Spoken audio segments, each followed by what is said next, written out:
Hello and welcome back to another video. Today I am doing Chloe's nails. Yes I am, she's back for the weekend.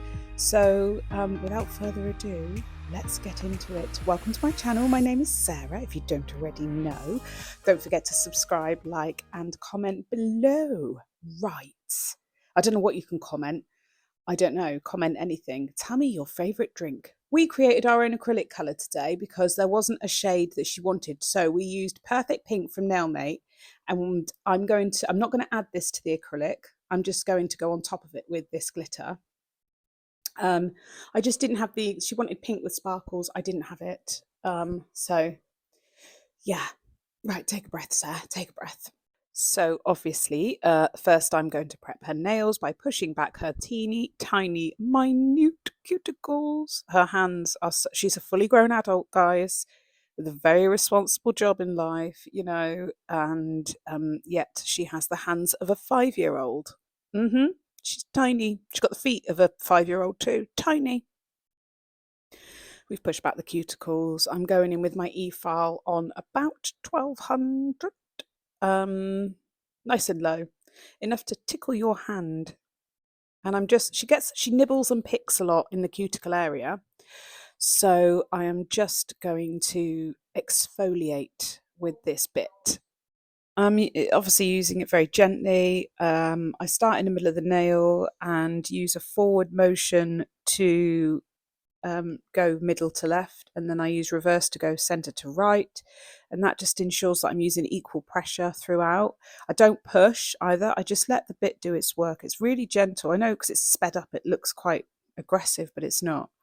And I lay it as flat as I can. I try not to bring the point down.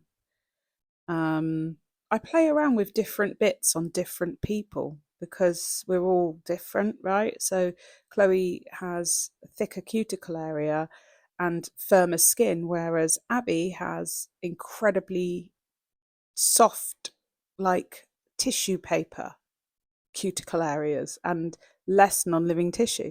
So with Chloe, I use like 3 different bits in total, and then I still have to nip.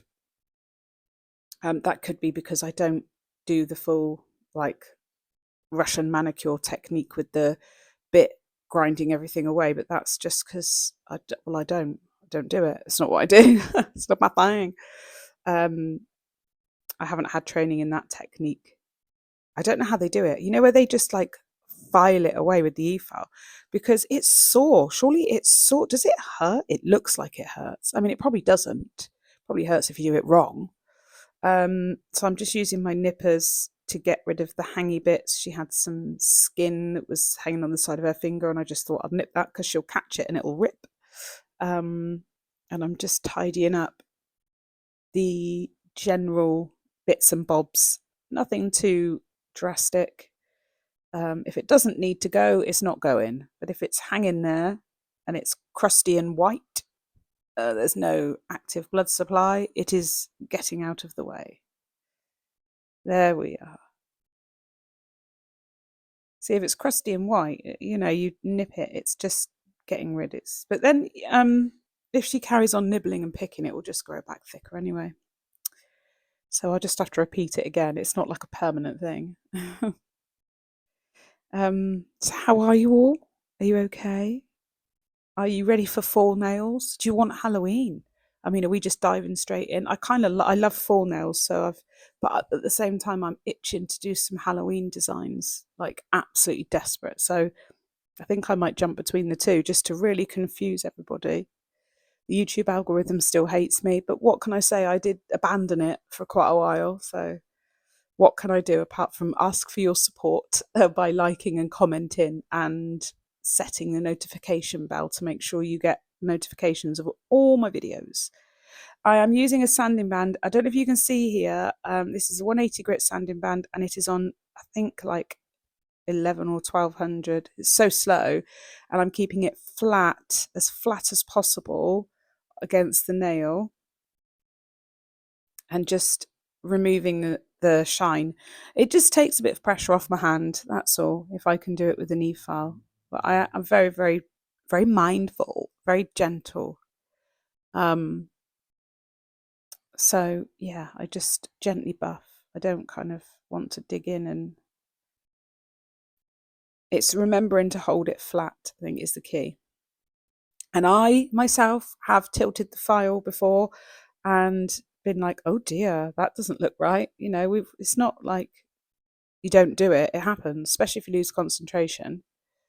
Just gotta focus the mind, keep it nice and flat, and then we'll clean the nails off. Like so. And then I applied the tips, I cut them down, I shaped them, tiny, tiny nails, like I said. I've dehydrated and now I'm priming. And then I'm going to just one bead all of these. And I was really impressed. I feel like I'm getting back to my old self. My acrylic application here is in real time. And we timed it. And to do 5 nails, it took me 5 minutes and 12 seconds.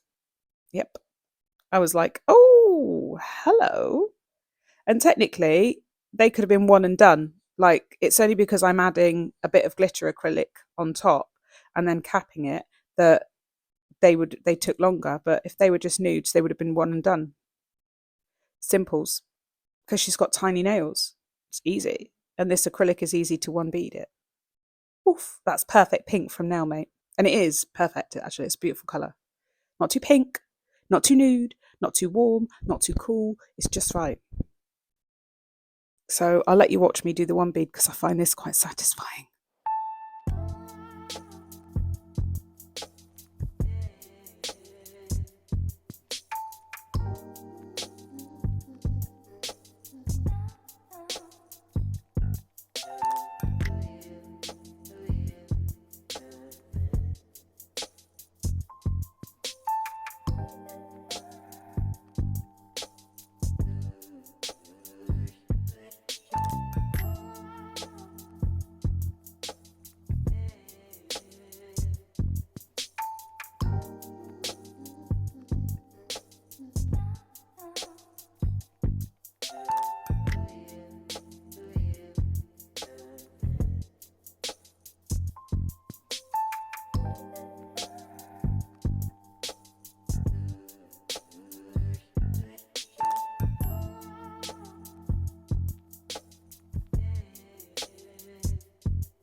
So I'm now going to dip into a tiny bit of clear acrylic and pick up the smallest amount of that golden white iridescent glitter and just brush it over the nail. I'm not building up any bulk. I am just dusting over and then patting it with my brush. So there's no added thickness because I need to cap these as well now. So I don't want them to be too thick. I will file from the underneath if they look a bit thick at the tip though. Cheeky little tip for you there. So look, just brush it in, pat it around, and it's perfect. And if Glitter Planet has an acrylic like this, I need it, so I will go buy it because, yeah, we need that sparkle. We need it. I will let you watch this because it's the same on all nails. Oh, actually, I remember that I forgot to film capping. So after I did this, I went in and just capped the nails with clear acrylic, just a very thin layer. The shape's pretty good, so I just did a quick finish file, sidewalls, free edge, cuticle, and then just buffed over the surface with my e-file. Now, I did do something different, which I won't be doing again, because I thought it would be helpful, but it wasn't. Instead of, I always normally apply, this is the colour I'm using, just so you know, I always normally apply a velvet matte base coat velvet matte top coat before I paint with any colours on top from Madame Glam. And I didn't this time, and it makes a huge difference. Had I have applied the velvet matte top coat to the nail surface, it would have been nice and covered, but still matte.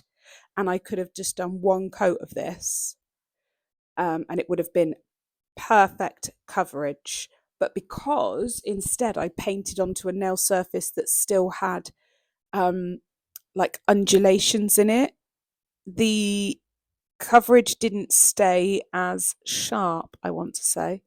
So I would absolutely 100% recommend applying the velvet matte top coat before doing anything like this, because otherwise you will have to do 2 coats. So apart from that mishap, technique wise, I try and lay my brush on the nail and then drag it. It just makes it easier. Rather than just using the tip of the brush to paint, lay the brush down, drag it through. You've got it then. So you just need a slightly longer brush, not crazy long, because then you'll have to control it. And just, yeah, I always cap as well, cap the edge. And I give each finger like each finger, or right where you live, a 10-second flash cure as well, especially as I'm not painting on the velvet matte. If I had applied the velvet matte top coat, my life would have been so much easier. So much. And yeah, I didn't do it, did I? No, because I'm silly. Yeah.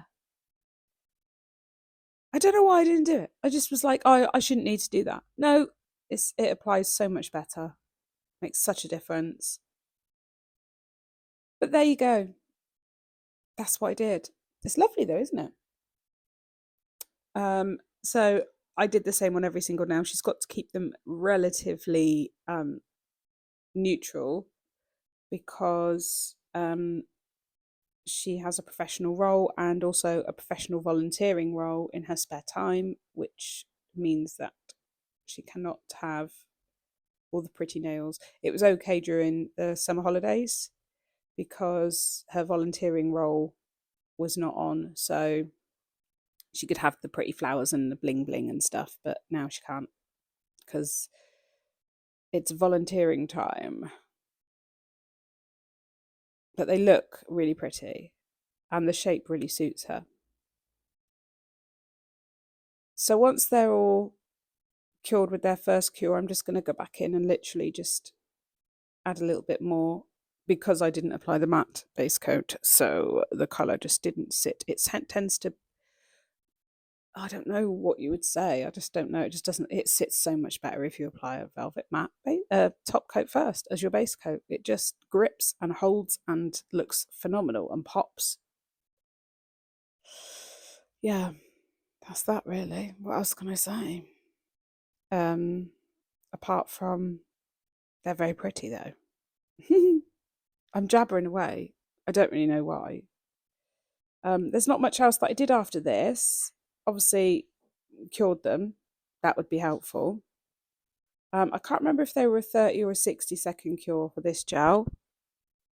You would have to check with whatever gel you're using. And again, I'm trying really hard. She's such a fidgeter. Can you see how much she's wiggling while I'm trying to do this tiny straight line? Wiggle, wiggle, wiggle, wiggle. Always on her phone, always fiddling. Can't sit still. Nightmare. Right. So they're done. And then I'm going in with Madame Glam's No Wipe top coat, which is extra super glossy. Oh, look at the sparkle. Gorgeous. Always capping those edges as well. Which is why you need to file them super, super sharp. Because once you're putting your gel on and stuff like that, if your edges are already lumpy bumpy and a bit too wide, they're going to get wider. They're going to get bigger and more bumpy. We did try to do an after shot in the garden, but she had the sillies and she kept fidgeting. Oh, also, let me know what you think of the audio. I'm using a different microphone today. I don't know yet if it will be the way I want it to be or not. I'm hoping it will. So when I listen back, I will be the judge of that. And I probably won't re-record it, even if I hate it, because time. Not enough time. But yeah, let me know what you think. I'm just trying to get my sound better. I feel like my lighting's better now. I think having my Valentino dust extractor there means that I've got the hands in a better position because my eyes are getting old, guys. I'm struggling to see things even though I'm wearing glasses. I need another eye test. Like the short-sighted bitch is struggling. Getting old. My sister told me this would happen. Okay, when they're cured, we're using Tough Love Nail Co. Drop it like it's hot. It smells to me like mango and pineapple and all the lusciousness. We're just going to drop a little bit on, massage it around the nails and underneath. I like to go under. I like to get that hypernicum nice and oiled up as well. And I always say, give it a couple of minutes, let it soak in, don't touch your nails, and then just gently wash your hands to get off any excess. And it seems to leave them absolutely beautiful. This is us trying to get a shot in the garden, but she was being silly. She wouldn't stay still. I'm like, give me your hand. And there they are. Look how beautiful they are. Aren't they lovely? We're stepping into autumn, I think, with this lovely red shade. So yes, I shall go and check out the description box for all the details of everything used, and I'll see you on my next video. Bye!